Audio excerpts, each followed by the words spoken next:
स्वागत है आपका बी न्यूज नेशन में। मैं हूं आबिद हुसैन शेख। लैंड डेवलपर खालिद कलबुर्गी पर जानलेवा हमला, अजीम रिसालदार पर एफआईआर दर्ज। आज बीजापुर के एसपी ऑफिस में लैंड डेवलपर खालिद कलबुर्गी अपने समर्थकों के साथ पहुंचकर मीडिया से बात करते हुए 29 अक्टूबर की रात इस पर हुए जानलेवा हमले को लेकर अजीम रिसालदार और 15 साथियों पर एफआईआर होने के बावजूद अब तक पुलिस की तरफ से कोई कार्रवाई न होने पर पुलिस वरिष्ठ अधिकारी से अपनी जान की हिफाजत के लिए लगा रहा है इंसाफ की गुहार। ये मामला खालिद कलबुर्गी के निजी जमीन खाली करवाने को लेकर पिछले कई दिनों से अजीम रिसालदार और इसके साथियों के तरफ से बंदूक के दम पर डराने धमकाने और जबरन वसूली के चलते हुआ है। इसको लेकर गांधी चौक पुलिस थाने में 29 अक्टूबर को मामला दर्ज किया गया था।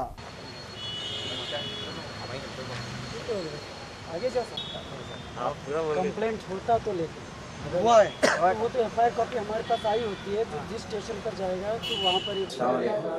मेरा नाम खालिद कलबुर्गी है और मैं लैंड डेवलपिंग करता हूँ, रियल एस्टेट।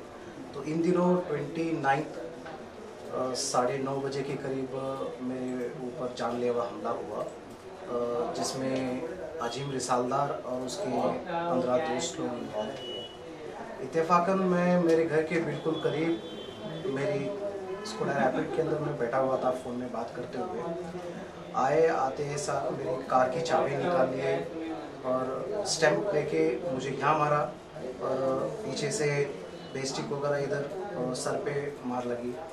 और जैसे ही मैं उतरने की कोशिश किया तो अजीम रिसालदार मेरे माथे पे रिवॉल्वर रखे और बोलने लगे कि जो है नहीं, मुझे कब से तुझे बोल रहा हूँ कि जो है नहीं, जो तू ज़मीन किया है वो ज़मीन छोड़ बोल के।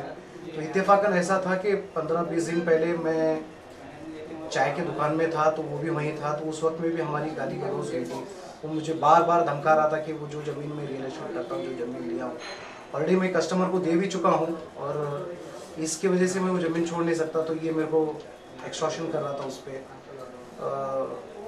अल्लाह का बड़ा फजल करम है कि जो है मेरे जान और माल को ज़्यादा नुकसान नहीं हुआ है, मगर एक डर और एक खौफ है बीजापुर के माहौल में कि उम्मीद करते हैं कि यहाँ की डिपार्टमेंट सीरियस एक्शन लेगी उस पर।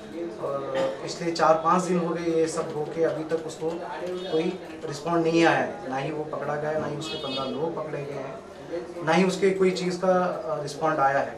हम उम्मीद करते हैं बीजापुर के डिपार्टमेंट से कि ये सारे माहौल को कंट्रोल में लाएंगे और जो मुलजिम है जो मुझे डराने की कोशिश कर रहा है उसको जल्द से जल्द पकड़ेंगे। मेरा नाम बंदा नवाज़ है।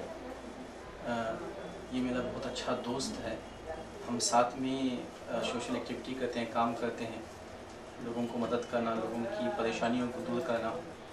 लेकिन अचानक 29 तारीख को मुझे ये सुनकर बड़ा ताज्जुब हुआ कि उस पर एक जानलेवा हमला हुआ। फिर हम दौड़ के वहाँ पे चले गए, देखे तो ये बिल्कुल एक ऐसे हालत में था कि पता नहीं इसके साथ क्या होगा आगे। फिर फ़ौरन ज़मीन को एडमिट किया गया, वहाँ से फिर इसको हम शोलापुर शिफ्ट किए गए।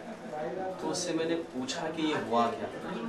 ये बाद में से मुझे जब बताया कि अजीम रिसालदार नामी एक शख्स अपने साथ 10-15 लोगों को लेकर इस पर जानलेवा हमला करता है और इसके कनपट्टी पे बंदूक रखकर इसको डराता है। अभी भी इसके अंदर वो डर और खौफ बाकी है।